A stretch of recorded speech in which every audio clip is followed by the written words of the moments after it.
hard for kids, especially if you and your family don't always see eye to eye. But it was disagreements between me and my family that first sparked my interest for this topic, which is sexuality, gender, and the effects of bullying.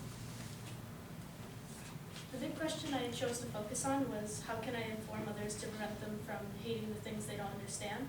And I chose to focus on this for a few different reasons. The first reason was that I come from a Catholic family, and growing up, my parents always were very religious, and they didn't really agree with different types of sexualities or genders, and I never really understood why.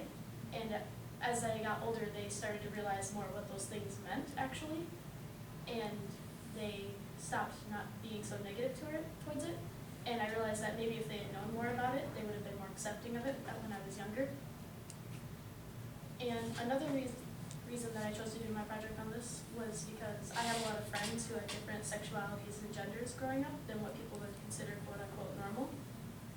And I just think having that knowledge helped me to keep an open mind.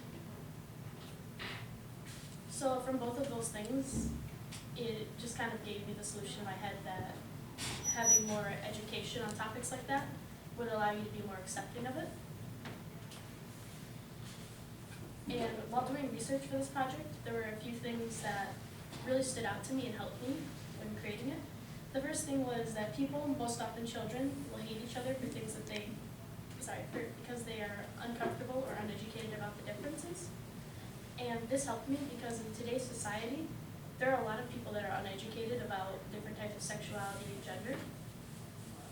And it also makes a lot of people uncomfortable to talk about it at first. So it just became a very important building block for me improving my point. And the second important thing for me that I found was when a child or teen behaves in a way that is different from the norm, they will often be targeted by bullies. And this helped me a lot because to a lot of people, having a sexuality or gender that is not heterosexual and male or female, depending on what you're born as for gender, is considered to just be strange or not normal. But that just helped me to show why some people may bully each other for different sexualities and genders. And it also helped support the first major thing that I learned, making this a very important fact when creating my project. The final important thing that I learned was that there are many ways we can create an environment that others will feel safe in, such as committing to investigating every bullying incident, creating a culture of respect for all, providing guidance and support for a child being bullied, and educating others on what they don't already know. And this helped me to show that not only does educating help lessen the effects of bullying for everything in general, to be honest, but that there's also many other things that we can do that will help just as people in general.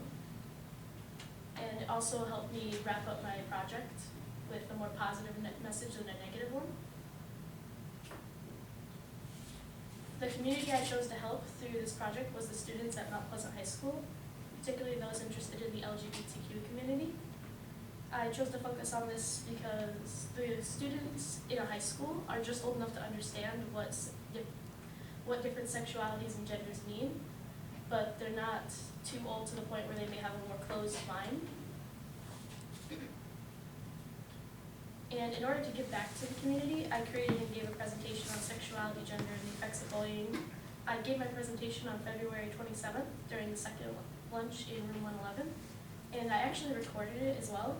If you want to, you can view it. It's only around 10 to 11 minutes long, and you can view it using the link up on the screen, or if you can't get that to work, I can just directly send it to you.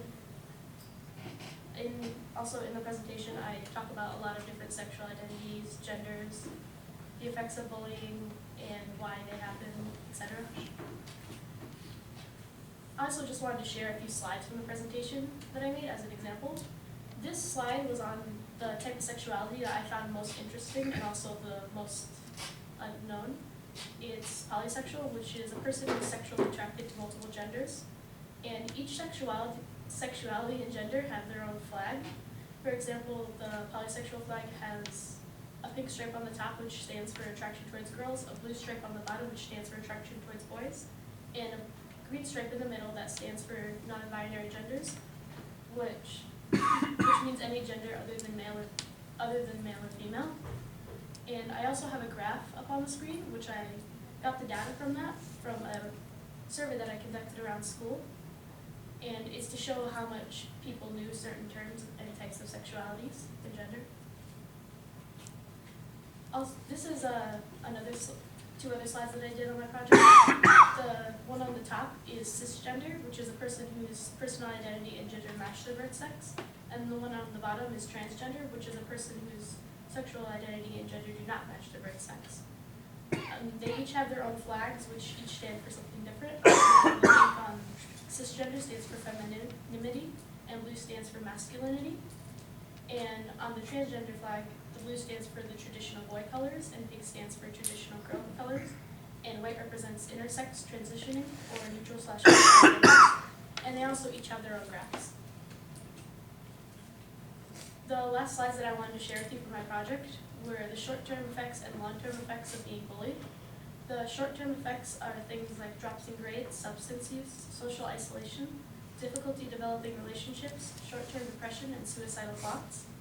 And the long-term effects are things like anxiety, increased likelihood to catch HIV and other diseases, decreased life satisfaction, increased chance of self-injury, depression, suicidal thoughts, and suicide.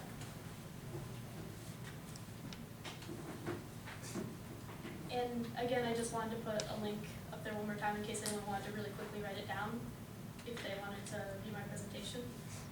I'll just leave it up there for 1 second.